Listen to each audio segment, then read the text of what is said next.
What is up, my dude and dudettes, and welcome back to TellerTube.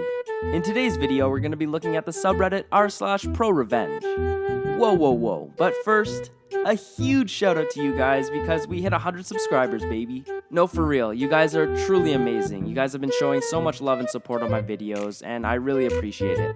I'm going to continue to make some more videos for you guys, and let's try to get to 1K, baby. Again, thank you guys so much, and enjoy the video. Make my life at work miserable? You'll never work again with me. Okay, I used to work at a medium-sized IT service company and had recently moved into a smaller branch office with a nice pay raise.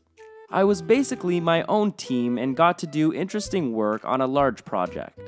Since they were satisfied with the work but needed it done at a larger scale, the company hired another person to help me. Meet Fred. I knew Fred from outside work through common relationships, and I didn't find him any weirder than any other nerdy people in the business. Oh boy. Fred was good at technical work, very good. When it came to human interactions though, it was something else. Fred thought of me as his only friend in the workplace and would beak all day long about the other colleagues who were equally incompetent, weird, evil, and generally deserving of his scorn. Fred had a terrible tendency of telling other people we had to work with that they were doing things wrong and that their software was crap, which was often technically right but completely forgetting the constraints in which other people had to work, and that there might have been reasons for things that now sounded awful, which is basically always the case in IT. People resented both of us as a team for things he said, and some situations became entrenched.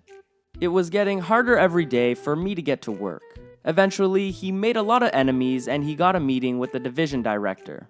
It only lasted for a few minutes, during which he told the boss of 800 people that he was an evildoer. It was his last day in the company. I worked alone from that time and managed to finish most of the project, soothing things over with the other teams. A few months later, I got an offer for the job of my dreams in a huge utility company. After starting the work, guess who I discovered working right here as a contractor under my direct supervision? Fred. Fred looked so happy to find a friend again. He spent most of his day at work telling me how the company was awful. Everyone was dumb and everything was insufferable. I went home that night feeling horrible, wondering how much of what he told me was true and how bad it would be to work there. Turns out, after a few hard starting days, it really was the job of my dreams. Acting now with Fred as a client and not a colleague, I managed to keep him in check and to improve a lot of the perceived quality of the team's work. Prior to my hiring, Fred was basically telling people to frick off whenever they were asking him things he didn't want to work on. Having someone who could see through his baloney to manage him got the roadmap back on track. Eventually, I learned that my colleagues had been very wary about working with me at the beginning, because Fred had been bad-mouthing me from the day he learned I had been hired to manage him. This had made the first weeks difficult until they understood that he had been lying about it all. About 2 years later, I was now team manager and my boss comes in my office and asks me about a hiring issue. There's a new position in the team and the recruiter asked him about someone with excellent technical skills but who sounded very arrogant. Guess who wanted to work as my colleague again? If you'd followed the story, you'd got it right. Let me guess, big ol' Freddy. I did not let out to my boss the slightest bit of resentment. I explained to him how he was a very competent person, but that he might just lack a bit of the skills required for our company's teamwork. I knew exactly what I had to say for my boss to never want to hire him, ever, without making it about our personal history. I only told what happened to a close coworker, and he sounded very thankful to hear that he would not have to work with Fred as a colleague. A few months later, his company lost the contract and Fred was hired by a new contractor. However, they were not as lenient with him as the previous company was, and another few months later, I was finally Fred-free. Last I heard of him, he was working at a Silicon Valley giant on a project that was in a worldwide media storm over technical issues.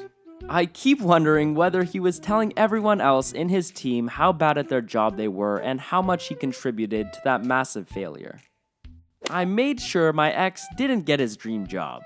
Okay, so when I was a sophomore in high school, I was dating this guy. Let's call him Jack. He was this brooding guy in my Spanish class, and I was super into the whole mysterious, not talking to anyone, not caring vibe. Once we started dating, things were pretty cool. He was nice and funny, but would like to make little comments all the time that just weren't okay. For example, I didn't like cursing back then.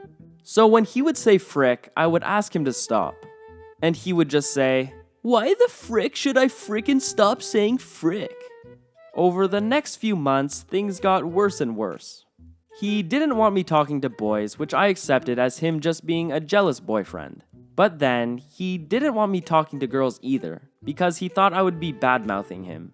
When I talked to girls in front of him, he accused me of talking in code about him, even though I was only saying things like, "Oh, that test in math was hard, right?" Then came the emotional manipulation.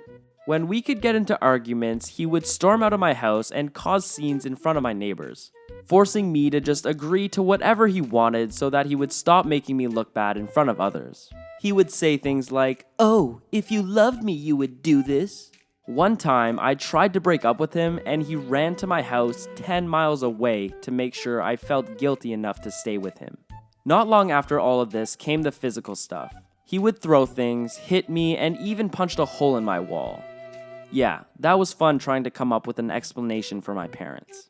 10 months after we started dating, I finally ended it after he sexually assaulted me. I told my parents everything, and they made sure that I was able to break up with him without him guilting me into backing out. What I didn't realize was that during the sexual assault, he had taken pictures. The next day at school, he threatened to show them to everyone. His friends, my parents, teachers, college admissions, everyone. I told one of my rather intimidating friends about it, and she made sure to put a stop to that. She ended up hunting him down and beating the crap out of him and forcing him to delete the pictures.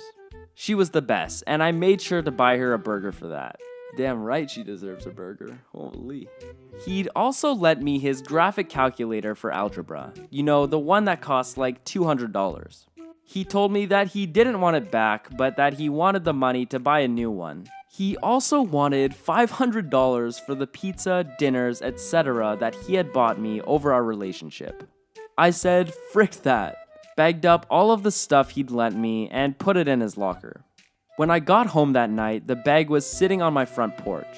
I ended up driving to his house and giving the stuff to his parents, making sure to explain that while he bought me food, I also bought him food, so I didn't owe him anything.